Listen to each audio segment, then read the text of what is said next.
Hi, this is Mitch. Thanks for joining me. It's Sunday, October 5th. Not a great day yesterday. We still have a winning record for the season. We'll take it.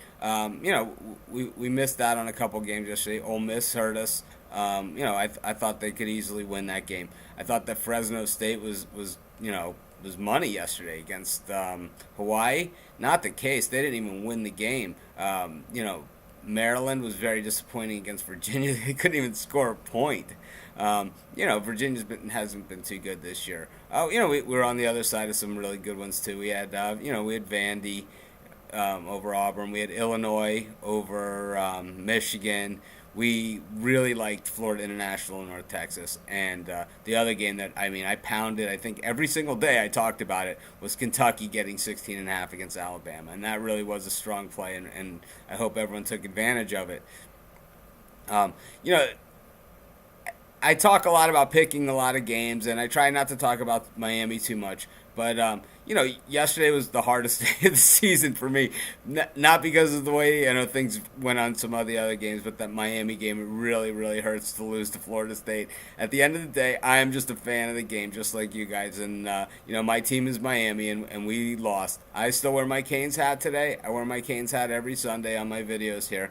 And win or lose, I'm always a fan. But just some days it's more fun to be a fan than others. It was more fun when we were winning those 5 national championships than losing at home to our arch rival by 2 points in a game that we probably could have won. We just let it get a little out of hand early. Any of you that watched that game, it was a great game to watch. A 2-point game with a ton of scoring.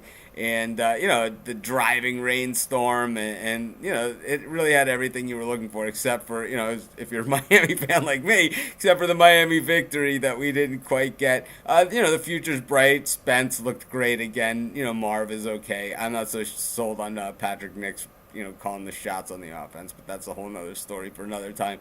In any event, let's look ahead to this week.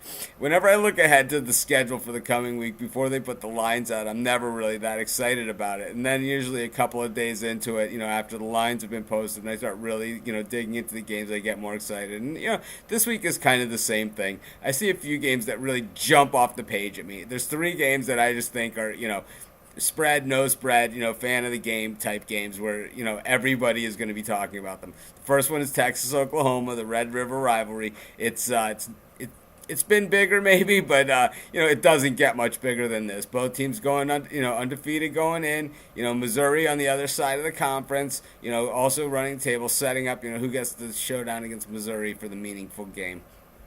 So, that game kind of has a double meaning, this week in that regard, because you do have, Missouri, and then you also have Oklahoma State, another team out there, and they're playing Missouri this week. So, the Big 12, it's a huge week in the Big 12. You have 4 undefeated teams there, 4 teams that have been playing extremely well, 2 of them playing each other in Oklahoma and Texas. Then you have Oklahoma State and Missouri also squaring off. In the Southeast Conference, we move on to LSU taking on Florida. With the Florida loss earlier against Ole Miss 2 weeks ago, this game takes on increased significance for the Gators. Not that playing LSU is never significant enough, but if they lose this game, they're done. As far as the SEC goes, they're pretty much finished. And for LSU, they win this game, wow, they're right in the thick of things. Not just for the SEC championship, but really for a return trip to the national title game, which I don't think too many people are calling for.